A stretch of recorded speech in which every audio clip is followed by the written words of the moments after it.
Hello everyone, welcome to DocHub Talks. I am Dr. Sandeep Patel, founder and CEO at DocHub. आज हमारे guest है doctor Givi Gaurav sir. He is a chief of uro oncology department at precision urology hospital Lucknow. आज हम उनसे बात करेंगे सब speciality practice dilemma के बारे में. तो अगर आप मेडिकल ग्रेजुएट है, एमबीबीएस डॉक्टर है या एमडी एमएस कर रहे हैं या कंप्लीट कर चुके हैं और या आप सुपर स्पेशलाइजेशन कर रहे हैं डीएम एमसीएच या डीएनबी में, मेडिकल प्रैक्टिस के बारे में काफ़ी सारे डायलेमा होंगे. सब स्पेशलिटी फेलोशिप करे ना करे, उसका क्या इम्पैक्ट रहेगा, व्हेन, वाई, हाउ, इन सब चीज़ों के बारे में आज हम उनसे बात करेंगे. हेलो सर, पहले तो थैंक यू वेरी मच आपका समय देने के लिए इस टॉपिक में.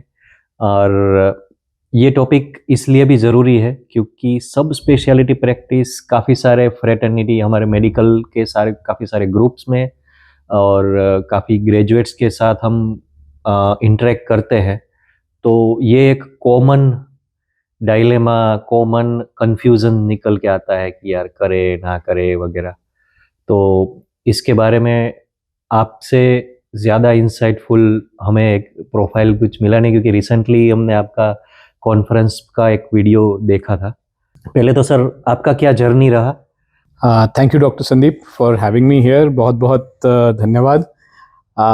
मेरी जर्नी से अगर हम शुरू करें तो आई completed my MBBS, then I did my DNB general surgery, then I did my DNB urology, and finally I am presently here. I was in the middle, I was there at Tata Main Hospital in Jamshedpur, and then I joined Precision Urology Hospital here. That has been my this career journey. And just to give a disclaimer कि हम पहले से ही कई बार disclaimers देते हैं, तो वो disclaimer में सबसे बड़ा डिस्क्लेमर ये है कि I have actually not completed a formal fellowship in euro oncology, but my fellowship is, if you ask me, it is pretty much ongoing because I had the fortune to get attached with a very leading as well as a very skilled and very knowledgeable uro-oncologist, Dr. Shashikant Mishra, who is the head of the place where I work right now. And Okay. we are looking to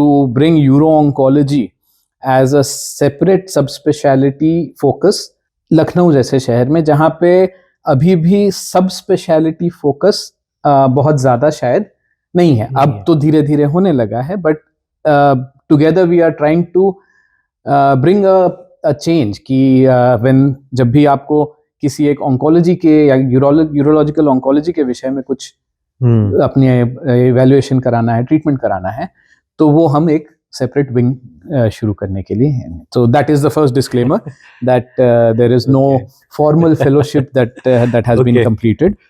So I heard you talk about the dilemma. Yes. And I feel dilemma में सबसे पहला जो आपका question है वो why is the most important part of the dilemma.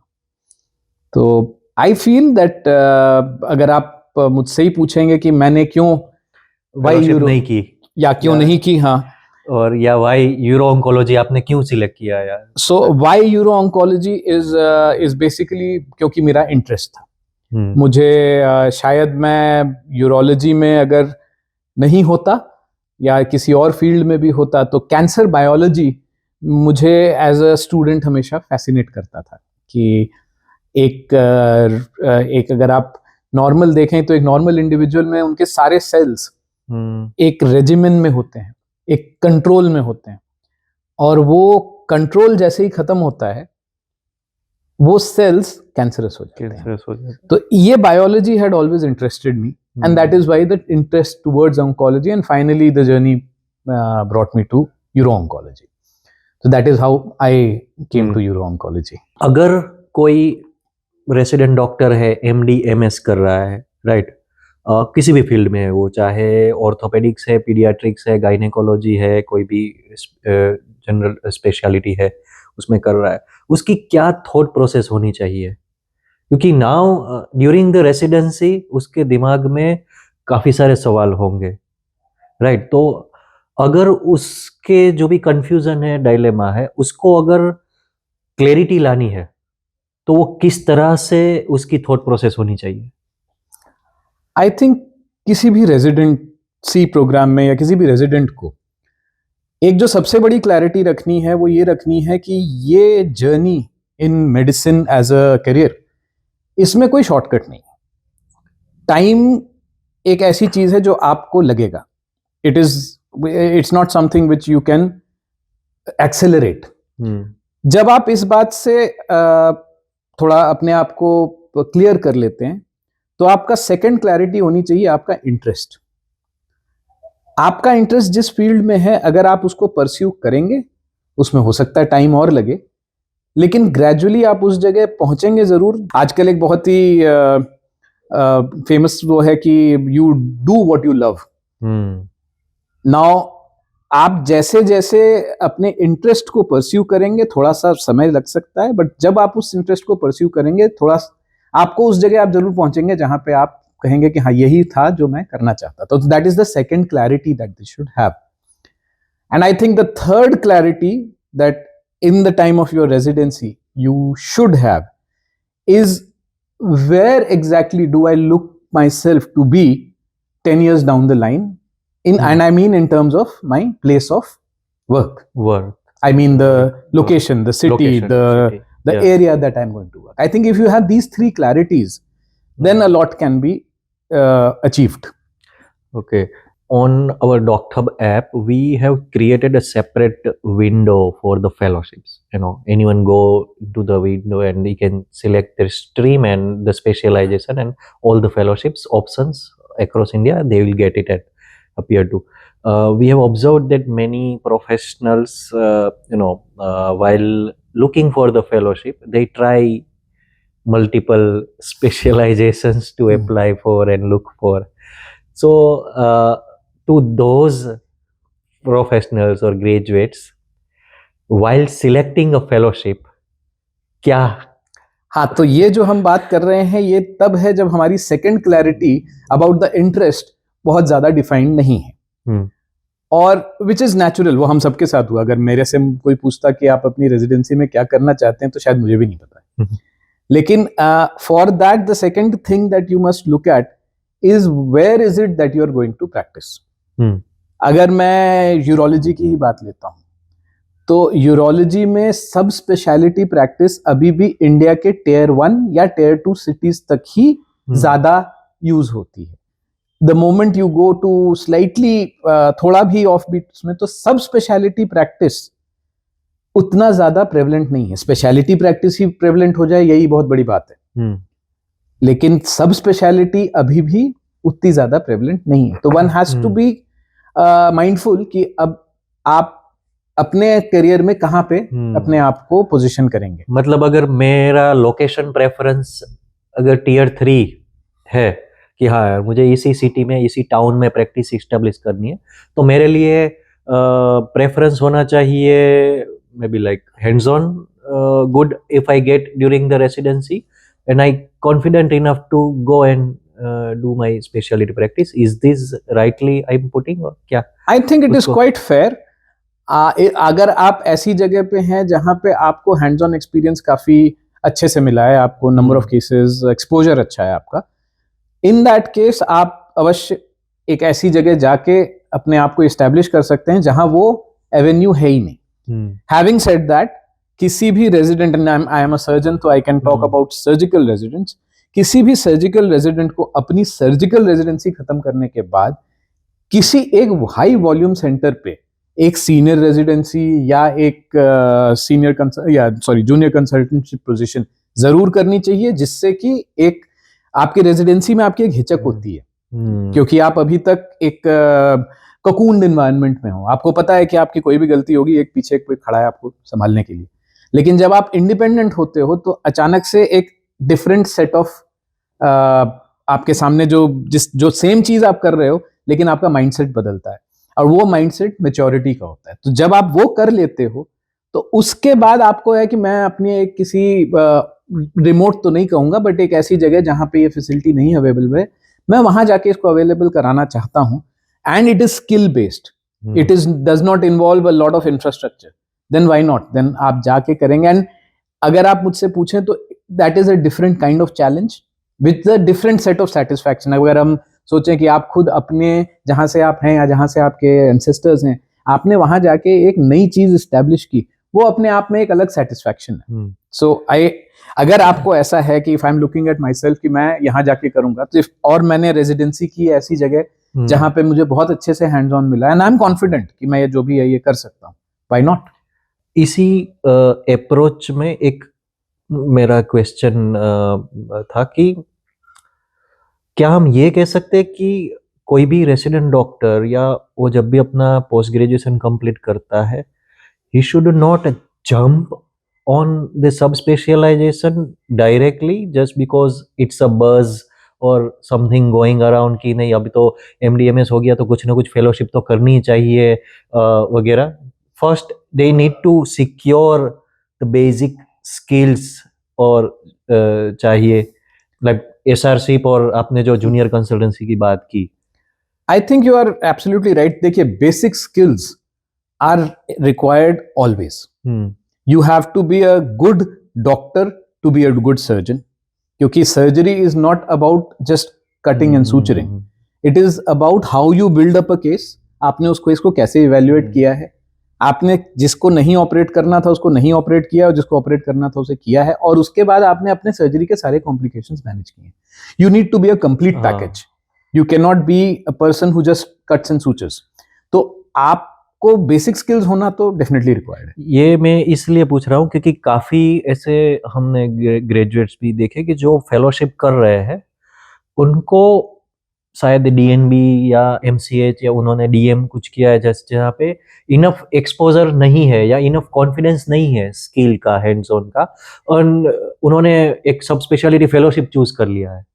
अब क्या होगा कि बेसिक जो मेरी बैकग्राउंड है, लेट्स से कि एक यूरोलॉजी का एग्जांपल है कि मेरी डीएनबी यूरोलॉजी या एमसीएच यूरोलॉजी कर ली, पर अभी मुझे एक्सपीरियंस या हैंड्स ऑन अभी इतना कॉन्फिडेंस नहीं है और मैंने एक सब स्पेशलिटी यूरोलॉजी की ही फेलोशिप चूज कर ली। तो वो सिचुएशन कितनी डेंजरस है मेरे करियर के लिए, उसको आप थोड़ा इलैबोरेट। देखिए, मेरे हिसाब से आप you have put a very very relevant and very nice situation कि as a suppose I'm talking about urologist. As a urologist, I am not confident कि मैं एक PCNL का पंक्चर कर लूंगा। लेकिन मैंने किसी तरह सब स्पेशलिटी ट्रेनिंग के लिए अप्लाई करके एक डिफरेंट सब स्पेशलिटी चूज कर ली। अब ये तो जो कहते हैं ना कि आपके थोड़ा भाग्य का भी है। हो सकता है आप जब ट्रांसप्लांट की फेलोशिप करें और ट्रांसप्लांट आपको बहुत अच्छे से आ जाए और आपको कभी पंक्चर करने की जरूरत ही ना पड़े। But coming to the subspecialty part after specialization, I feel कि जो भी subspecialty आप करते हो वो आपके स्किल और आपके इंटरेस्ट को कंबाइन करना चाहिए। आपके स्किल या आपके इंटरेस्ट को कवर नहीं कर सकता वो। It cannot camouflage your weakness in some other place and cover your weaknesses in that. तो you have to have a basic skill set. अगर मैं एक छोटा सा आपको एग्जांपल दूं, हमारे पास एक सर्जिकल रोबोट है और एक रोबोटिक प्रोस्टेट सर्जरी चल रही है, और उस रोबोट का जो पावर जहां से आती है टावर में से, the bulb is fused. It's a malfunction, equipment malfunction कभी भी हो सकता है। अब जब वो हो गया तो स्क्रीन पे तो अंधेरा है। The real subspecialist should be able to complete that procedure, चाहे वो लैप्रोस्कोपी करे चाहे ओपन करे। रोबोट बंद होने की वजह से अब प्रोसीजर डिफर किया जाए कि जब रोबोट ठीक होगा तब हम वो प्रोसीजर कंप्लीट करेंगे। ये एक procedure based specialisation. So what you are saying कि अगर आपकी surgical basic skill set intact है तो आप उस स्पेशलाइजेशन को एज अ इंटरेस्ट आप ज्यादा परस्यू कर सकते हैं, and then you will give better results. But you have to be a good surgeon to give better results. You will not start becoming और you will not start giving better results because you are a sub specialist. So basic skill development तो बहुत जरूरी है। अब इसी में एक और एक पर्सपेक्टिव हम आई थिंक हमने ऑफ कैमरा भी हम जब डिस्कस कर रहे थे, जहाँ पे बात आई कि कुछ जो स्पेशलिटी फील्ड है वहाँ पे रूल्स बन गया है, मैंडेट है।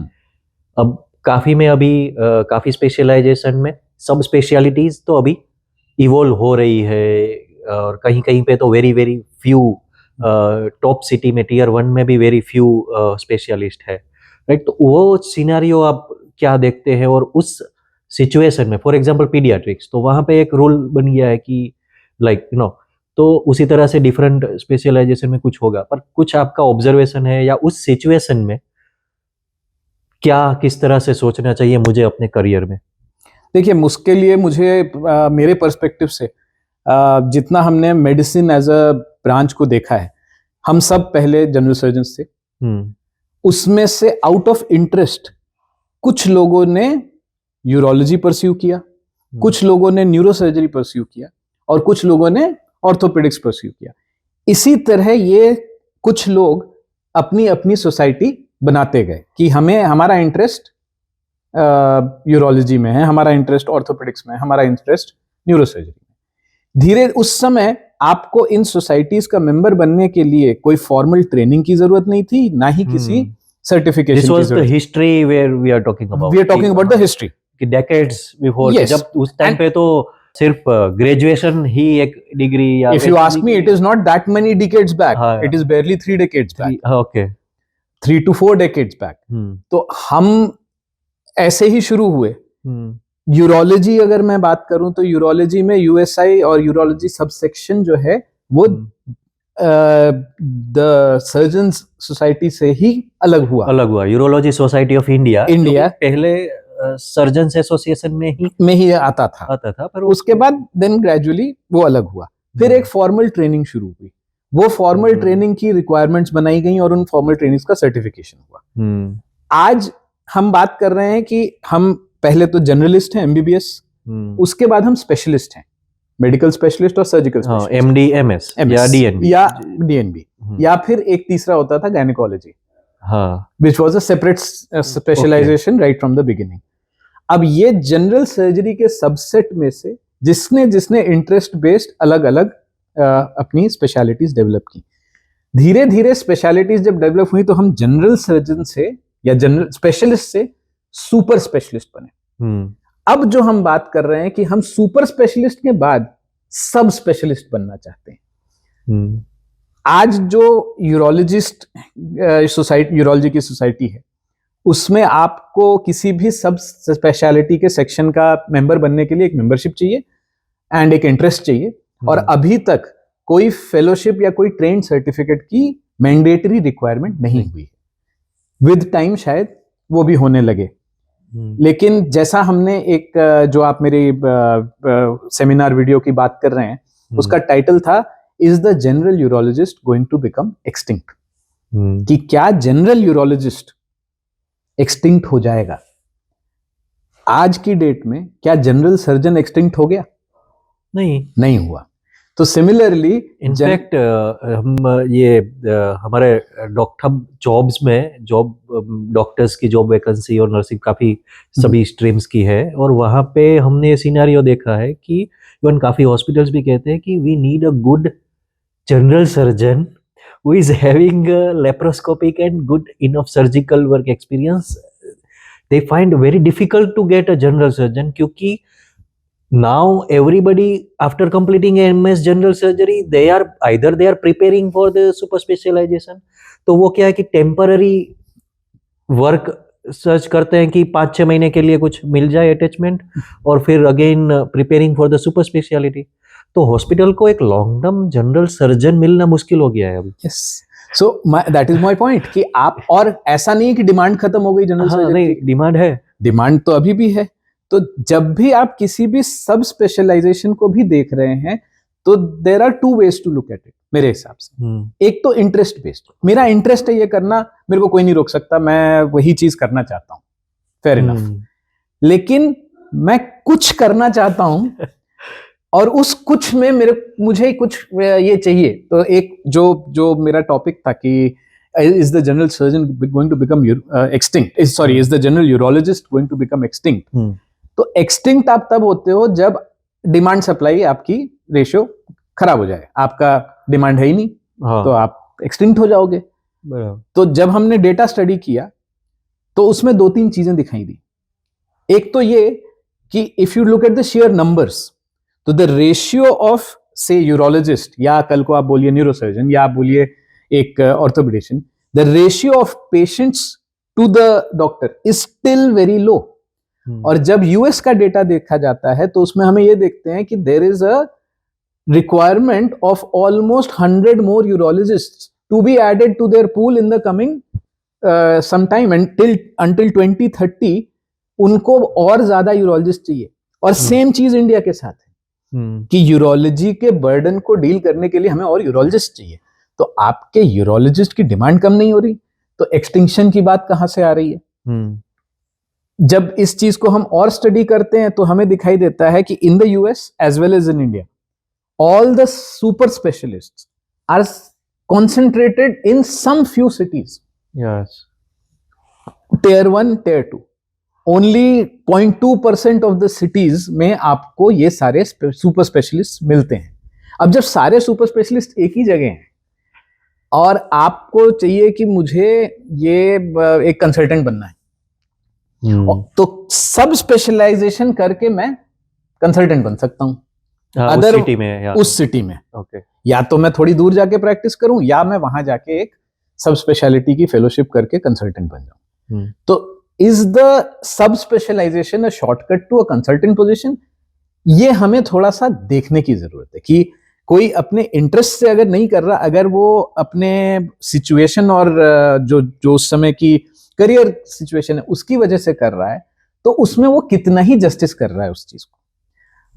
अगर वो नहीं कर पाता है, या सब स्पेशलिटी, मान लीजिए मैं एक सब सेक्शन के लिए ट्राई कर रहा था, मैं वो नहीं हो पाया तो मैं दूसरे सब सेक्शन में चला गया। हाँ। एक सर्वे, एक पेपर था हमारे यहाँ से, तो उसमें उन्होंने जो जनरल सर्जरी में या जनरल यूरोलॉजी में जो लोग थे उनसे पूछा कि आप क्या सब स्पेशलिटी करना चाहते हैं। तो a huge number actually road robotic and laparoscopic सब स्पेशलाइजेशन। ये चीज मैं शायद इस माध्यम से कहना चाहूंगी, रोबोटिक्स या laparoscopy is not a sub specialisation, it is a way of doing surgery. It's a skill. It is a skill. Training. Laparoscopic instruments are instruments. Robot is an instrument. Your subspecialization needs to make you a complete package in that subspecialty. तो हम जो हम बात कर रहे थे सब speciality की, कि हम एक बड़े पेड़ से छोटे छोटे छोटे छोटे करते हुए सब स्पेशलिस्ट होते चले गए। अब आगे ये कैसा रहेगा, वक्त हमें बताएगा कि क्या इसमें हमें, हमारे देश में इस चीज का क्या इम्पैक्ट होगा। ये तो धीरे धीरे टाइम के हिसाब से ही हमें पता चलेगा। तो फ्रेटर्निटी में आप क्या सिनेरियो देखते हैं? Fraternity means the association, societies, वहां पे कुछ के बारे में कुछ डिबेट या इसके बारे में कुछ इनिशिएटिव या any special remarks if you want to make? Fraternity में तो बहुत सी डिबेट्स हैं। एक जो बहुत इंपॉर्टेंट पॉइंट है वो ये है कि आप अगर एक ही तरह का काम बार बार करेंगे तो आपके रिजल्ट्स उस चीज में बेहतर होंगे। वो रिजल्ट्स आपको, पेशेंट को भी बेनिफिट करेगा और आपका जो सबसेक्शन है उसकी ग्रोथ में भी हेल्प करेगा। अब अगर हम अपना ही एग्जांपल लें कि हम जनरल सर्जन जब थे तो हम हर्निया भी करते थे, हम बाउल परफोरेशन भी करते थे, हम गॉल ब्लैडर भी करते थे, किडनी स्टोन भी करते थे, और अगर जब तक ऑर्थोपेडिक्स अलग नहीं होता तब तक हम हड्डी का भी काम करते थे। तो हर चीज में तो शायद हम उतना स्पेशलिस्ट नहीं हो सकते थे। तो कुछ लोगों ने आउट ऑफ इंटरेस्ट एक काम करना शुरू किया। अब उनका रिजल्ट वर्सेस वो आदमी जो सारे काम कर रहा है, तो उनका रिजल्ट ज्यादा अच्छा है। सिमिलरली जब उनका रिजल्ट अच्छा हुआ तो उनकी फील्ड में भी फिर डेटा आया और उनकी फील्ड भी बेटर हुई, उनके पेशेंट्स को भी बेनिफिट हुआ। सिमिलरली अगर हम सब स्पेशलिटी, जो हम फ्रेटर्निटी में बात करते हैं, तो one of the biggest driving forces is that जब भी हम एक ही काम एक ही डायरेक्शन में करते रहते हैं तो हमारे रिजल्ट्स बेटर होते हैं। कितने बेटर होते हैं और उस बेटरमेंट का हमें कितना जरूरत है ये तो वक्त बताता है, लेकिन बेटरमेंट तो है, डेफिनेटली है। अब इसमें जो लोग सब सेक्शन को बहुत रिजिडली नहीं फॉलो कर या जो कहते हैं कि ये सब सेक्शंस बनाना हमारे लिए उतना फायदेमंद नहीं है, वो ये कहते हैं कि ठीक है, वो एक प्रोसीजर बार बार करके उसमें अच्छे रिजल्ट दे रहा है, तो क्या वो दूसरा प्रोसीजर करके उसमें भी अच्छे रिजल्ट नहीं दे सकता? फॉर एग्जाम्पल, अगर आप हमारी यूरोलॉजी सोसाइटी को लेंगे, तो बहुत से लोग हैं जो हमारे यूरोलिथियासिस मतलब स्टोन वाले सबसेक्शन के भी मेंबर हैं, यूरो ऑन्कोलॉजी के भी मेंबर हैं, ट्रांसप्लांट के भी मेंबर हैं। हमारे जो सीनियर जो लोग हमारे मार्गदर्शक, हमारे पायनियर्स और हमारे टीचर्स हैं, वो ट्रांसप्लांट भी करते हैं, वो स्टोन सर्जरी भी करते हैं, और वो काफी हद तक रोबोटिक या अदरवाइज ऑन्कोलॉजी भी करते हैं। तो और ऐसा नहीं है कि उनके रिजल्ट्स जो सिर्फ एक पर्टिकुलर परस्यू कर रहा है उससे इंफीरियर है, सिमिलर है, हो सकता है कुछ थोड़े बहुत ज्यादा कम हो, लेकिन वो आपको इतना डिफरेंस नहीं दिखता। एंड एक और चीज जो हमें शायद समझने की जरूरत है कि हमारे देश में अभी तक हम मेडिकल सर्विसेज को बहुत ज्यादा स्ट्रक्चर्ड नहीं कर पाए। अगर हमें ए प्रॉब्लम है तो हमारा डिफाइंड स्ट्रक्चर नहीं है कि हम यहां जाएंगे, वो हमें बी के पास रेफर करेगा और बी हमें सी के पास रेफर कर देगा। ऐसा नहीं होता। आप आज भी अच्छी सिटीज में भी जाइए, किसी को पेट दर्द है तो वो एक होम्योपैथ को भी दिखा सकता है, एक आयुर्वेदिक पर्सन को भी दिखा सकता है, अपने मामा जी से भी पूछ सकता है, और लास्ट थिंग वो जब करता है वो ये करता है कि एक एलोपैथिक स्ट्रीम के डॉक्टर को दिखाता है। और उस एलोपैथिक स्ट्रीम के डॉक्टर को भी ऐसा नहीं है कि उसको पता है कि अच्छा ये डायग्नोसिस है, इसको सर्जन के पास जाना है, फिर सर्जन बोले कि नहीं ये यूरोलॉजी का केस है, ये स्पेशलिटी में जाएगा। तो उस तरह हमारे यूरोलॉजी की फील्ड में अगर सारे के सारे स्टोन केसेस सिर्फ स्टोन सर्जन्स को दिए जाएं, और वो सारे के सारे स्टोन सर्जन्स जितने भी प्रोस्टेट या कैंसर के पेशेंट्स देखें वो सब ऑन्कोलॉजिस्ट को भेजने लगे, तब ये सिचुएशन एक्चुअली बेनिफिशियल होगी कि हम एक किसी को ऐसी जगह भेजेंगे जहां पे उसका रिजल्ट एक्चुअली अच्छा होगा, जो कि हो भी रहा है। आज की डेट में प्रोस्टेट कैंसर के कई मरीजों को जब लोगों के पास वो सुविधा नहीं होती तो वो कहते हैं कि आप इस फला सेंटर चले जाइए, यहाँ पे इनकी एक्सपर्टीज है, यहाँ पे आप सर्जरी कराएंगे तो आपका रिजल्ट अच्छा होगा। ये थोड़ा सा अब शुरू भी हो गया है, लेकिन अभी भी बहुत फैला हुआ हमारा पेशेंट पूल है और जनरलाइज्ड नहीं है। मतलब अभी भी वो जनरलाइज्ड सिनेरियो नहीं कह सकते मेडिकल प्रैक्टिस। हाँ, हम स्ट्रक्चर्ड नहीं है इसलिए तो उतने नंबर्स जनरेट करना किसी भी सबसेक्शन के लिए एज ऑफ राइट नाउ थोड़ी सी डिफिकल्टी है, विद समय के साथ होगा। लेकिन हमारी फ्रेटर्निटीज में सब सेक्शन को प्रमोट करना ये एक लॉजिकल चीज है, ये तो होना ही है। I think national board of examination भी अब क्या है कि जहाँ पे डीएनबी रिकॉग्नाइज्ड है, मुझे याद है मैं एक जो हॉस्पिटल में था वहाँ पे जब भी वो इंस्पेक्शन में आते हैं, सीट का जब भी वो रिकॉग्नाइज वगैरह होता है तो वो भी थोड़ा इंसिस्ट करते हैं कि now institute should initiate for the sub speciality clinic at least, that you should start having the separate clinics environment, ताकि रेसिडेंट डॉक्टर्स और सबको थोड़ा आप एक स्पेशलाइज्ड वर्क रिलेटेड डिपार्टमेंट्स या सब सेक्शन कुछ कर सके, पर it is still long way to go I think. And that means a lot has changed in the national board, क्योंकि नेशनल बोर्ड का जब मैं अपने सर्जरी के टाइम पे था तो एक कोर्स होता था कॉल्ड रूरल सर्जरी। हाँ, डीएनबी इन रूरल सर्जरी। हमारे पास कोई काफी रेजिडेंट्स आते भी थे जिनका काम ये था कि वो बल्क ऑफ द टाइम तो जनरल सर्जरी में स्पेंड करते थे, लेकिन substantial time, rather second bulk time जो होता था वो गायनिकोलॉजी में सर्व करते थे, ऑर्थोपेडिक्स में जाते थे, और ये आई थिंक दो और जगहों में उनकी पोस्टिंग होती थी।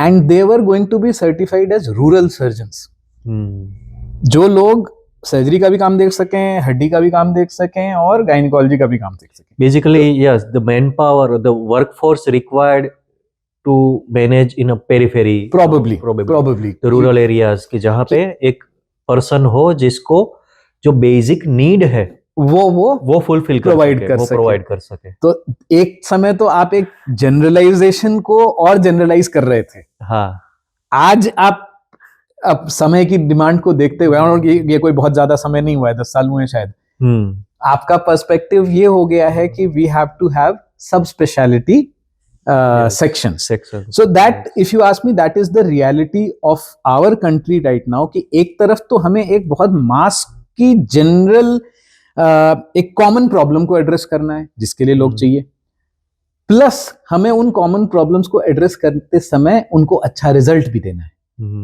तो वो अच्छा रिजल्ट देने के लिए हमारे सबसेक्शंस के लोगों को आगे आना पड़ेगा, लेकिन एट द सेम टाइम हमें एक बड़ी जनता को भी उनके नीड्स को फुलफिल करना है. तो this is the dilemma if you ask me.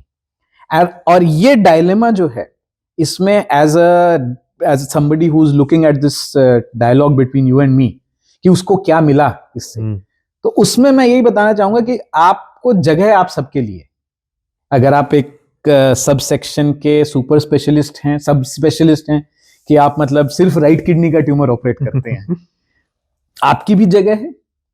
At the same time अगर आप एक जनरल स्पेशलिस्ट हैं, तो आपकी भी एक डेफिनेट जगह है. आपको इस पूरे स्पेक्ट्रम में अपनी जगह ढूंढनी है, और वो जगह ढूंढने के लिए आपकी, जो हमने शुरू किया था, आपकी क्लैरिटी होनी है कि मुझे अपने जीवन में इंटरेस्ट क्या है. एक तो वही हो गया, मुझे इंटरेस्ट यही है, मुझे यही करना है. अब इसके लिए चाहे मुझे जगह बदलनी पड़े या मेरी जगह में ही ये शुरू हो जाए, that's a different thing all together. और दूसरा है कि मुझे बंबई में ही प्रैक्टिस करनी है. तो अगर आपको बंबई में ही प्रैक्टिस करनी हो, ये आपकी प्रायोरिटी है, तो शायद आपको अपनी जगह बनाने के लिए एक सब स्पेशलिटी सेक्शन के लिए, किसी भी अपनी फील्ड के सब स्पेशलिस्ट सेक्शन में एक ट्रेनिंग होना जरूरी है. आज की डेट में शायद वो ट्रेनिंग फॉर्मल हो या ना हो, लेकिन आपको वो ट्रेनिंग होनी चाहिए. अगर सर्टिफिकेशन की रिक्वायरमेंट है तो सर्टिफिकेशन होना चाहिए, और अगर सर्टिफिकेशन की नहीं रिक्वायरमेंट है तो एटलीस्ट आपके पास वो एक्सपीरियंस और वो बेसिक स्किल सेट होना चाहिए. और उसमें अगर आप मुझसे पूछेंगे कि क्या एक स्किल है जो होनी चाहिए, तो वो मेरा मानना है कि आप किसी भी सब स्पेशलिस्ट सेक्शन के एक्सपर्ट तभी माने जा सकते हैं जब आपको उस सब स्पेशलिस्ट सेक्शन की सारी कॉम्प्लिकेशंस मैनेज करना आता हो. अगर आप वो सारी कॉम्प्लिकेशंस मैनेज करना जानते हैं सही तरीके से, तो फिर आप अपने आप को उस सब स्पेशलिटी सेक्शन का एक्सपर्ट कह सकते हैं. और अगर आपकी ये प्रायोरिटी है कि मैं बॉम्बे जैसे शहर में या किसी भी टियर 1 सिटी में प्रैक्टिस करूं, तो आपको उस टाइप का स्किल सेट लेके वहां पे जाना चाहिए. तो ये मेरे हिसाब से, अगर जो रेजिडेंट या जो भी हमारे साथ देख रहे हैं, उनको ये क्लैरिटी एक मेरे ख्याल से होनी चाहिए. इस जर्नी में पोर्टफोलियो बिल्डिंग का कितना रोल आप कहोगे? ये मैं इसलिए पूछ रहा हूँ क्योंकि हमने रिसेंटली डॉक्टहब ऐप में एक लॉगबुक वाला फीचर लॉन्च किया. उसको हम इस तरह से देखते हैं कि why we initiated it, because जब भी कोई प्रोफेशनल, जैसे वो चाहे नर्स हो या डॉक्टर हो या फिजियोथेरापिस्ट हो, वो स्पेशलिटी पोर्टफोलियो क्या कैरी कर रहा है, क्योंकि किसी भी जगह पे आप जब अपीयर होंगे तो आपको बताना पड़ेगा कि आपने क्या काम किया है. और वो जैसा हमने ऑब्जर्व किया है कि काफ़ी कुछ एनालिसिस किया है कि वो आज की डेट में डॉक्टर्स या बाकी प्रोफेशनल्स के पास वो हैंडी नहीं होता है एनालिसिस कि अच्छा पूरे साल में मैंने कितनी प्रोसीजर्स की, कितनी कॉम्प्लेक्स थी, कितनी हाई रिस्क थी, क्या है वो एनालिटिक्स. अगर मैं उसको अपने रिज्यूमे में ऐड करता हूँ तो उसका क्या इम्पैक्ट रहता है? आप क्या देखते हो? अगर वो is it I think it is a fantastic initiative. और मेरे हिसाब से तो ग्रेजुअली इस चीज़ को सारे ही डॉक्टर्स को के जो भी उनका लॉग बुक में मेंटेन हो रहा हो उसमें इंक्लूड करना ही चाहिए. क्योंकि जो आपका ये इनिशिएटिव है, मेरे हिसाब से it gives a very good objectivity.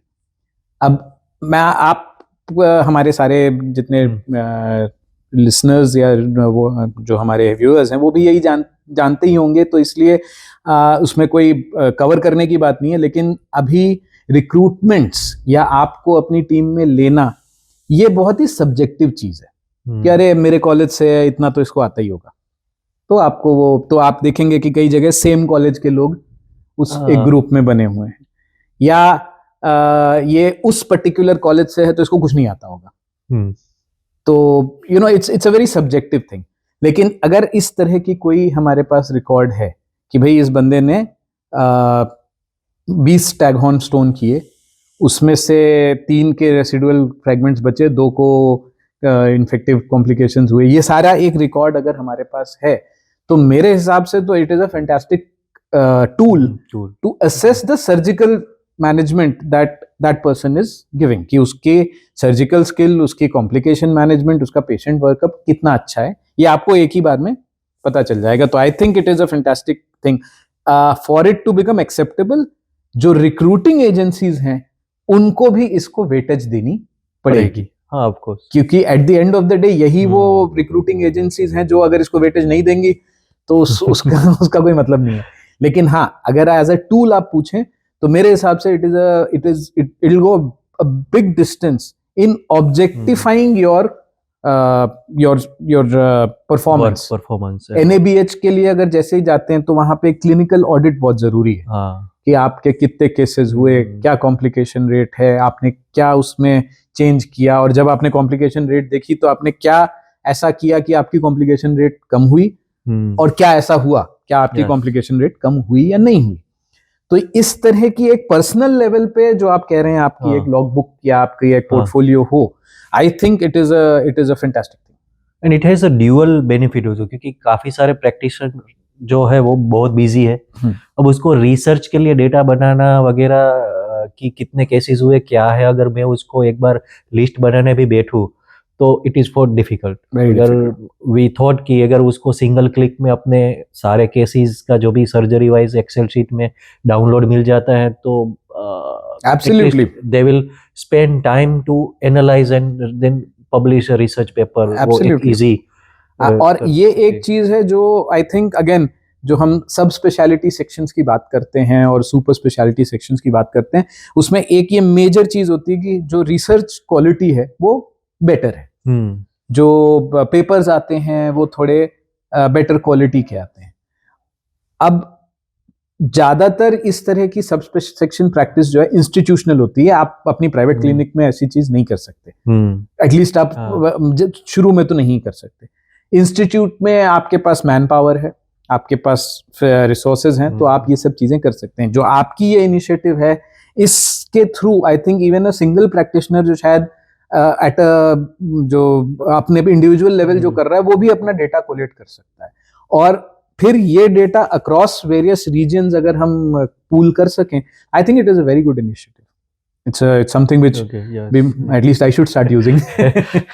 Thank you sir, thank you very much for your insight. I hope कि viewers जो भी मेडिकल में अभी ट्रेनिंग ले रहे हैं या रेसिडेंसी कर रहे हैं, इवन MBBS के बाद भी काफी सारे फेलोशिप्स होते हैं सब स्पेशलाइजेशन में, राइट? तो उनको भी एक डिसीजन लेने में ये पॉडकास्ट हेल्पफुल रहेगा, वी होप. और thank you very much sir. Thank you for giving me this opportunity. Thank you.